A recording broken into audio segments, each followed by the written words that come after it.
Did you fly in on a no, you didn't fly in today on a private jet, did you? Unfortunately, I flew in yesterday, but I only catch empty legs if they're available. If I would pay full price, my CFO would probably have a heart attack. All right, well, we don't want that to happen. Tell us the model for JetSmarter. So JetSmarter is an app where you can go on and access the entire inventory of private aircraft around the world. There's over 3,000 airplanes in our app today. You go on.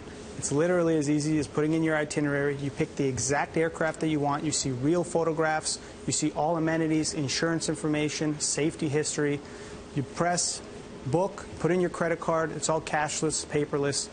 People say, wow. And they can't believe that you can book a private jet through an app. Okay. But how do you get those relationships with some of those 39,000 jet owners?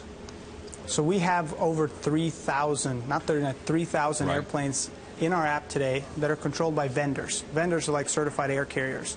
Those certified air carriers, we connect directly to them through their scheduling systems, through GPS feeds, very similar to how ride-sharing apps connect to cars, right? So you can go through our app, and when you're searching, you're looking at real-time inventory. We're searching if that's available or not available. We know exact positionings of airplanes, and we know all the costs associated with flying. So it's really as easy as going into the app and booking. Now, do you have to be a member, and does it cost money? So that's a bit of a misconception. Our membership is like a loyalty program, similar to how many airlines have. So if you're a member, you get many discounts, you get subsidized rates, you get loyalty points. So you get a point for every dollar that you spend, which you can redeem later for dollars. But you do not have to be a member. If you're a frequent flyer, it's worth your while. But if you want to fly one time a year with your friends for a golf trip, you guys can split the fare and flying whatever you want. Give us some idea of the cost involved. I mean, let's say you want to go transcon from New York to San Francisco. Well, your average rate to go from New York to San Fran on like a super mid-sized jet would be around $25,000, right? If you want to go, upscale that to $30,000, you can probably get on a heavy jet. But oftentimes there are empty legs available. This is what you described that yes. You came in on. Yes, yes. So empty legs are the repositioning flights for a lot of these air carriers. There's a lot of empty capacity in the industry, and oftentimes air carriers are willing to give them away just for fuel. Right? So if you got an empty leg going from the East Coast to the West Coast, sometimes it can sell for $15,000 to $20,000, and this could be for a 15-passenger jet. When you break that down on a seat level, it's fairly economical. Yeah. Smaller airports that are not served by the big commercial carriers, are they popular for this kind of air travel? Absolutely. That's primarily where New York City, Teterboro Airport.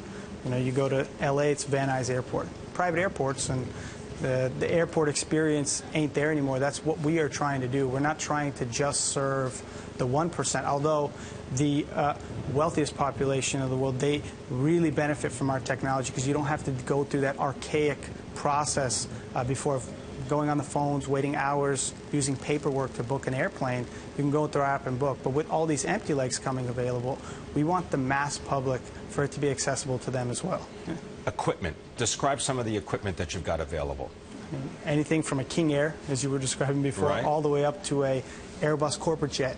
VIP Airbus comfort. corporate Absolutely. jet. I mean, I argue oftentimes that my app today has the most expensive ticket items in the App Store. If you do a multi-leg itinerary, you'll see an Airbus come up for $2 million, right? If you're going international, many stops, and people book those things. We have plenty of customers that search for such aircraft. Do the customers have to become educated, because a lot of private jet travel is really just based on hours in the air? It's not based on how long it necessarily, how many miles you're going to fly. It depends on the kind of equipment, plus, how fast the plane is going to go.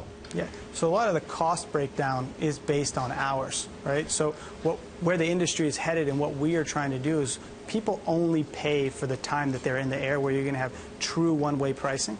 And that's all accessible through our app. You'll see all different types of airplanes, real-time inventory. So you're searching, you can book a G650, you can book a G4 if you want to go all the way down to a King Air. You'll see all the inventory available. Is this also drawing in more aircraft owners to offer their inventory to you because they see that they can make some money by not having their jets be idle or empty?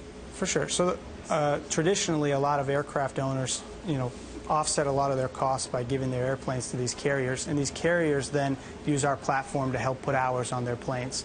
What we're going to probably see in the next 5 years is there's going to be a lot more airline-type companies come into the play, where there aren't really going to be owners behind the planes, but there's going to be owned and operated fleets because they're going to be able to put so many hours on the planes thanks to technologies like mine. You'd like to be the Uber of private jet travel?